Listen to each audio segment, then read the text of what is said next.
All right, guys. I know the calendar says November 19th, 2025, but it certainly does not feel like it outside. Welcome to WCNC Plus's Live Weather Impact Show. I'm meteorologist Brittany Van Voorhees. Today, I wouldn't say it was rough because when we see record high temperatures in the fall, it's much less dramatic, it feels like sometimes, than when we see it during the summer. But remember, today was 79. That is 17 degrees above average. If you had the same high temperature record in summer, Jeb, think about this.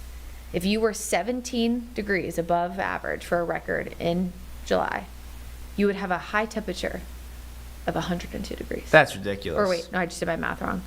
I'm already 108. Sorry, 108. Because the highest normal we have during summer is 91. So you add 17 degrees, you're at 108.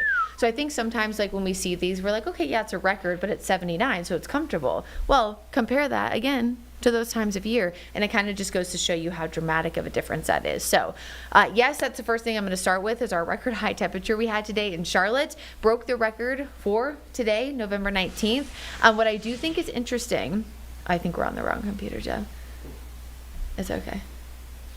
I'm on Weather One. Yeah, there you go. What I think it is I think Chief Meteorologist Brad Panovich decided that for his birthday, which is today, so happy birthday, Brad, if you're watching, he was going to take off, and so the atmosphere decided it was going to get a little crazy and decide that it was going to get a record. So happy birthday, Brad. Here's a new record high temperature in Charlotte. It was substantially above average, as we just mentioned, 15 to 20 degrees above average across the Piedmont. It was even warmer than normal, too, across the areas in the mountains, just not quite as warm as here locally. It is almost 7 o'clock, but we are still at 70 degrees here in the Queen City. Hey, at least it's a beautiful view there from our tower cam right over the station. This is, of course, looking toward uptown Charlotte. If you've seen this gorgeous camera on our show, on TV, or even on our website, because we do have those cameras there as well, you can see a beautiful shot of our skyline. Sometimes it's turned toward the airport since we're just off Billy Graham Parkway. Tonight, we are going to see temperatures a lot more mild. In fact, today's lows, or tonight's lows, that is, will be closer to our average high than our average low temperature. And that's partially because of these clouds that you can see here moving in across the Charlotte area. And really it's across most of the deep south as well. What I do want to show you here is that when we have these clouds, right, and a combination of a southwesterly wind, that's what's helping pump in some of this warmth and moisture. On top of that, clouds act like a blanket overnight, keeping temperatures warm. Think about you snuggled in bed, right, nice and cozy in your comforter, and how your body emits heat. But it gets trapped by your blanket, by your comforter, so eventually it makes you feel toastier. Jeb, I know you said you were trying to channel fall and winter, so you probably have felt this as well. I've been trying. The Mother Nature's not making it any easier. It really has not. So it's the same thing with the atmosphere, right? When clouds are around, the long range, I keep trying to say long wave and keep saying long range. The long wave radiation is trying to release back into the atmosphere, and the clouds are essentially blocking it. So again, it's that same situation. 52 is the low. Closer again to our average high, which is 62, than our average low, which as of today is 39. So we should expect more 30s coming up in the next few weeks and months. Tomorrow afternoon, we're back in the 70s. Because of those same clouds, it won't be quite as warm. Most spots about 72 to 75 degrees. Not expecting records, but still going to be well above normal. But there is another day this week/weekend that I do think we have a pretty good shot at nearing, if not surpassing, a record high, and that is on Saturday. You can see these next 3 days. We're still in the 70s, so we're still well above average, but Saturday kind of takes the cake, and here's why. Well, number one, if you look at the record, it's 76, which is pretty abnormal. Our records for most of the days this week are 78, 79, and 80, and that's just based on statistics, right?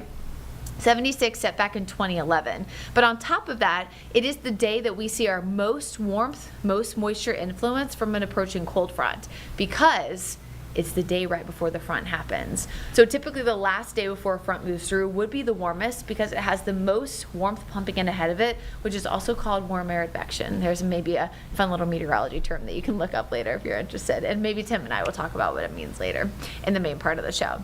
So ahead of this next storm system, we see a stalled cold front tomorrow night and early Friday. That brings a small chance of rain. With the moisture nearby, we see another brief chance of rain Friday night into Saturday. I don't want us to get too excited about this chance for rain rain because it's pretty low, pretty minimal, but hey, we'll take anything we can get.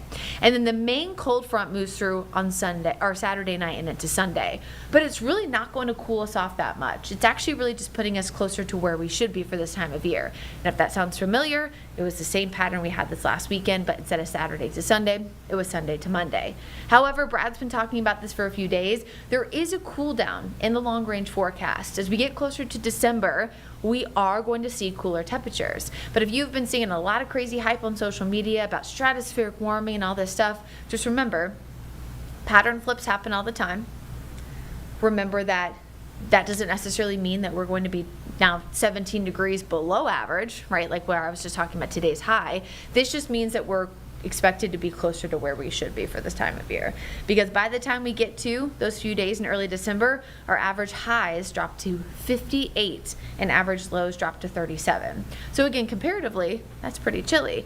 But it's just also going to feel so much different because we've been so warm over the last few days. So with that being said, it's getting colder. We know it's going to happen in that 7 to 10 day forecast. If you're getting excited about some ski resorts starting to open, Sugar Mountain already has. Snowshoe, Beach Mountain are expected for that week of Thanksgiving, and then Winter Place, West Virginia, first week of December expected, and then of course Apsky Mountain, we're still a little bit of a question mark here.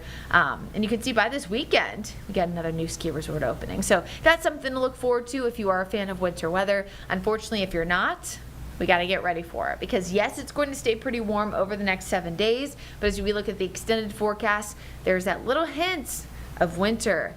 I wouldn't say as winter is returning because it feels like we really haven't had it other than that one morning last week, but winter is certainly coming. There's a look at the extended forecast. We're going to go to a quick 2-minute break and then we'll be back with Chief Meteorologist Tim Buckley from WFMY. Don't go anywhere.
Tim Buckley and I are joined by a very special guest. This is Ethan Ferretz. He is the spokesperson for Convoy of Hope, which is a humanitarian aid group that has been doing great work trying to help folks that were impacted by Hurricane Melissa. Ethan, thanks so much for joining us today. Thanks for having me. It's great to be with you. Okay, so we want to just hear a little bit about what you guys are doing there, what you guys are seeing, and I'm sure Tim and I will come up with more questions as you continue to answer. Yeah, well, the destruction, I would say, is worse than you think. I think it's worse than people in the United States understand. It was a Category 5 hurricane, 180-mile-per-hour wind, so that's hard to even fathom. But that's what hit the island, especially the west side of the island, was really just devastated and decimated. It's an agriculture growing area, so much of the crops was destroyed. And people are just living without shelters now. A lot of the homes there are concrete, so some of them are still standing, a lot of cinder block homes that are crumbling, but if they are standing, the roofs have been blown off in that area. Wooden structures were destroyed. So it's a very dire situation there. It's difficult to get in and out of the roads even still. They're getting better since I was there last week, but it's a dire situation for so many people in Jamaica, and it's going to be a long-term problem for them. Shelter is going to be an issue long-term, and Convoy of Hope is there doing the best we can to help in every way.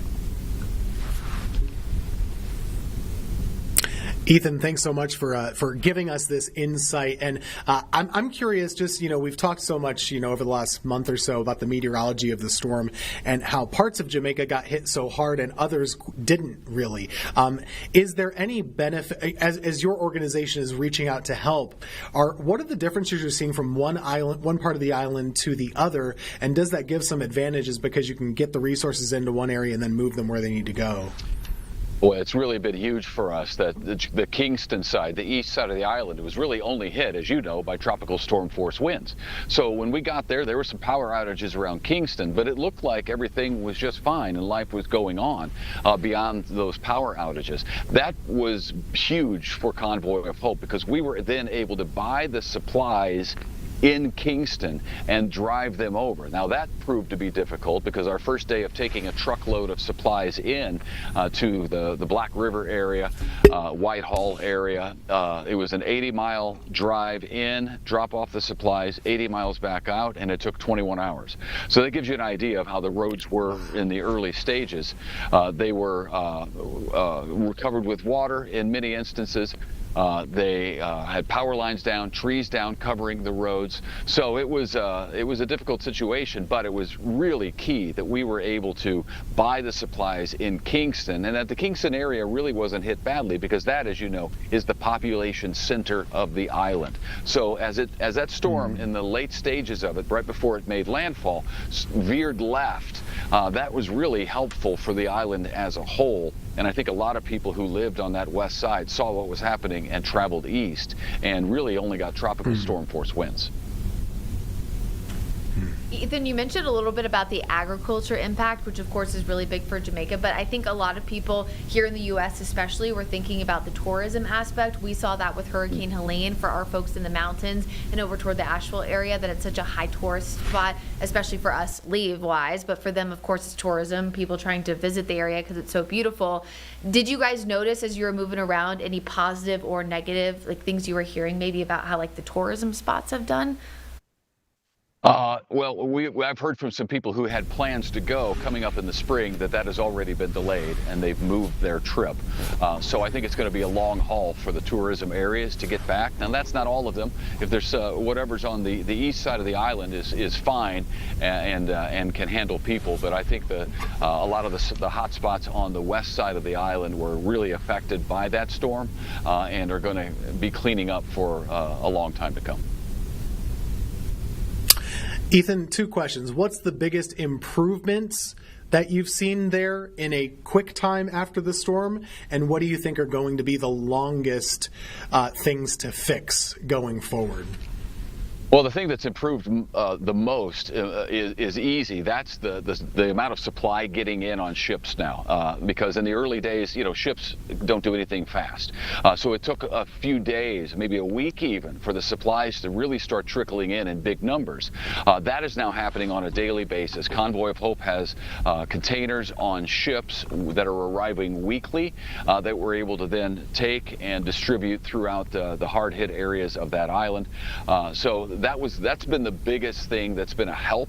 I think the biggest improvement is that ships are arriving and a supply is moving around the island because people desperately need it. The long-term problems going forward, I think, are going to be housing, shelter. The rebuilding process needs to start quickly because so many people are without homes. We're giving away tenting and things like that to help with the shelter issue in the short term. Obviously, that's not a long-term fix. So there needs to be the rebuilding process, and Convoy of Hope is talking about being part of that to help people be able to rebuild homes, rebuild shelters, get roofs back on, put drywall back up, all the things that need to be done following a storm like that. But it's going to be a long-term process because that also, just like ships moving in and out, that also rebuilding doesn't happen fast. Ethan, is there anything that you know as of right now that you could tell our viewers that are watching WCNC Plus and WFMY Plus, like things that they could maybe do to help, whether that's trying to help get supplies, donating money, or just maybe spreading the word? Well, I would think spreading the word is a big part of that because honestly, the news coverage of this died down pretty quick for a Category 5 hurricane to hit an island where a lot of Americans and tourists have been. And there's a lot of reasons for that. The government shutdown was a big part of that. The SNAP benefits ending were right when that was happening. So I understand how that news cycle works. But if you can share, if you can follow Convoy of Hope on social media, we're there. It's an easy way to find out what we're doing and to advocate because you can like and share from there. Because I really don't think Americans have the full context of how devastating that storm was. A lot of our people who have been to a number of disaster scenes over the years. Last year, for example, Convoy of Hope responded to 99 disasters in 1 year. 52 weeks in a year, you get an idea of how busy our teams are. But a lot of our team has said that's the worst disaster that they've ever seen, and they've been to a lot of disasters. So I would think it's worse. I would say that it's worse than most people think it is. So if you could do anything to just to share stories about what's happening there, that would be helpful. And then obviously donations are the best way to go because we have to get the supplies. Maybe we can get them in country in Jamaica and drive them over. Maybe we ship them from the States. But it all costs money. So Convoy of Hope is able to take let's say a $50 donation and turn it into $150 worth of supplies and get those supplies to where they're going because we've got great corporate partners that work with us. We've got great transportation methods. So that's something that I would consider. And at Convoy of Hope, more than 90 cents of every dollar goes where the donor wants it to go. That's something that we as an organization work hard to maintain because we know how hard people work for their money. Well, I'm glad you made that comparison, Ethan, just because, we actually just got news today from our partners in the NOAA world. They obviously keep these records. Category 5 storm is something that we already knew, but they just confirmed to us that during the storm, when the hurricane hunters were out there, one of the pieces of equipment they dropped down in to measure the winds, it measured a 252 mile per hour wind gust above the ground. So truly, this is one of the strongest storms ever recorded on the planet, and for it to hit land is just so devastating. So we're thankful that your group is doing the good work there on the ground. Well, we're happy to do it. It's a blessing for us to be able to do it, and we can't do what we do without the support of your viewers and people all across the United States. So we're grateful that they partner with Convoy of Hope. They trust Convoy of Hope to do what we say we do. And we work long-term a lot of places. Just and as an example of that is the Maui wildfires. Those happened in the summer of 2023. Convoy of Hope, just within the last 6 to 8 weeks, wrapped up our response there. We're still working long-term following Hurricanes Helene and Milton along 6 states on the southeastern coast. We're still working following the horrific Texas wildfires, or flooding, I should say, that took place in Texas, and then the wildfires that took place in Los Angeles in January of this year. So Convoy is going to be there for the long haul, helping the people of Jamaica just like we are for all of those other examples I gave you. Well, Ethan, thank you so much to you and your team. Thanks for being here so we can, see it and hear about it firsthand, and thanks for all that you guys do. We really appreciate you being here. Well, thank you for the time. Good to be with you. Wow, Tim, 252 miles an hour. That just gave me chills just even as you said it. Isn't that wild? Yeah. So they were. This is coming in from the folks over at NCAR and the NSF. they use these things called dropsondes that you and I know about. For folks at home, you might not realize, but the hurricane hunters gather data in a couple of ways. They have instruments on the plane, but they can also throw these things down into the storm that I can actually pull it up here real quick. It looks like this.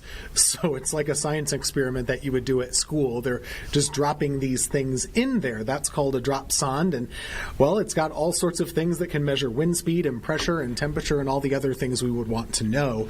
But the headline on here is record-breaking winds confirmed for Hurricane Melissa and 252 miles per hour. That's nothing to sneeze at. So really, truly one of the strongest hurricanes on record. And very timely that we were just talking about Melissa today with one of the folks on the ground. So can't really emphasize how strong this thing was. I can't even imagine how people got through it. Yeah, and I know we talked when it was making landfall, but it's also hard for those island communities to evacuate in general. It's like there's so many places, here in the United States that, especially if we have a heads up, people can travel inland. But when you're on an island, there's just not as many options. It's always a learning experience for me, when we have something happening like this in a place like Jamaica that I'm really not that familiar with. So, whenever you're looking at a different area from a weather standpoint, you tend to look at the geography. It was really educational for me to know just how big their mountains are. We consider here in North Carolina to have ourselves some pretty stout mountains, some of the biggest on the East Coast. Jamaica has bigger ones. Just on that little island. They've got some that are more elevated than Mount Mitchell are. So they have remote areas. I imagine there are people that were kind of trapped. I mean, we saw that with Helene. And those are the spots, those little pockets. Remember all the helicopters we had to use to kind of verify if people were okay. I haven't really heard a lot of those stories since then. And I think that is kind of what Ethan was telling us, is that things are happening. There's a lot that needs to be done. But there's a lot of word that still needs to get out. Probably the fact that it's not right here in our own backyard. We're not hearing quite as much about that. Yeah, and he makes a good point. I mean, when you're doing a newscast, news cycle, WCNC, WFMI Plus, there are things, that kind of do cycle through, but we wanted to come back and make sure people were still aware. And I think it's worth noting, Tim, we still have technically 11 days left of hurricane season. So June 1st to November 30th. Yeah, that's true. I honestly, I kind of forgot about that part, but you're right. Yeah, once we get to this time of the year, we kind of start to focus our attention on, is it going to snow soon? What about that? Well, it already did. But yeah, hurricane season technically goes through November 30th, even if we're not quite so worried right here at home. Yeah, we're not. I mean, yes, we're not worried about anything, just to be clear. But it's just interesting sometimes because we can get storms into the month of November. So some years we're looking this time of year, some years we're not. Speaking of snow, were you so excited to talk about the winter weather outlook yesterday? We did talk a lot about that. I wonder what your thoughts might be. Have any bold predictions for the year? Sometimes people like to take a stab at when the first snow is going to happen. I guess that already happened last week, so maybe we don't even need to say something like that. All right, so let's say first snow of 2026. So we'll skip this one. Wait, actually, it always happens when Brad's out of town. So stand by for 1 second because there's a week he's going to be at a conference in January. So I'm going to make my prediction to be that week. All right. That's what I was thinking. All right, so it's going to happen the week of the 11th. The 11th to the 16th of January. It's going to happen that week. It's with like clockwork, Tim. When we finally saw our first snow, sleet, rain event, after we had, it had been however many years, now the numbers just escape me. It literally was like he was getting back from this conference and it was happening. Every year without fail. I know. I joke the same thing happens to me whenever I try and go out of town. We have a tropical storm or a snowstorm or something like that. So I was thinking mid-December. That's kind of my guess. And really, we have predictions, but we also have guesses. The prediction would be, I would think, that the weather is probably a little cooler in December overall. That would be a prediction. The guess would be when it happens. I don't know when we'll get snow. But yeah, January normally sees our coldest kind of stretch with those highs in the low 50s and lows in the 30s. So before we go, I do want to briefly chat with you. And, of course, we can extend our chat tomorrow as well because we have plenty of time since Brad's off the next 2 days. Social media hype over this big cool down. I just want to remind people that December 1st is the first day of meteorological winter. and it is supposed to cool down. And we are right now substantially above average. Yeah, I don't know what changed with social media this year. It's always been bad. It feels like it's a little bit worse right now. You can open up anything and it'll say snow on the way, and then you look at the fine print and it's like, this is the forecast for the next 3 weeks. Like, get a grip. This is not something you need to stress over or get excited over. But yeah, it is likely to be cooler than average, probably starting after Thanksgiving. But like you say, it's supposed to cool down. But if you're someone that, and there's a lot of people, if the warm weather this time of year bums you out, you'll probably be a little happier, I would say, because more seasonal and probably even a little cooler than that after Thanksgiving. That seems to be the way we're going. Yeah, and I also think it bodes, I know we've talked about this before, for your, the Triad and the Piedmont. We have so many people that are moving here constantly, every single month, every single year. North and South Carolina were just number 1 and 2 on the list of like most desirable states to move to. So I think it bodes well too that we kind of talk about the averages, because I wouldn't want someone to look at today, right? You guys got to 74, we got to 79, to think this is normal for November, because it's not. It's not normal, but something Brad and I talked about the other day too. We average 670-degree days in the month of November somehow. So there's just a lot of variety this time of year. You do get some 70s, you do get snow flurries sometimes and highs in the 40s. All of those things happen, and you kind of just have to take it as it comes. Yeah, it's the nature of fall. Big swings just like spring. All right, Tim, we will see you tomorrow, same time, same place, my friend. Have a great rest of your Wednesday, and I'll see you 24 hours from now. Sounds good. See you then.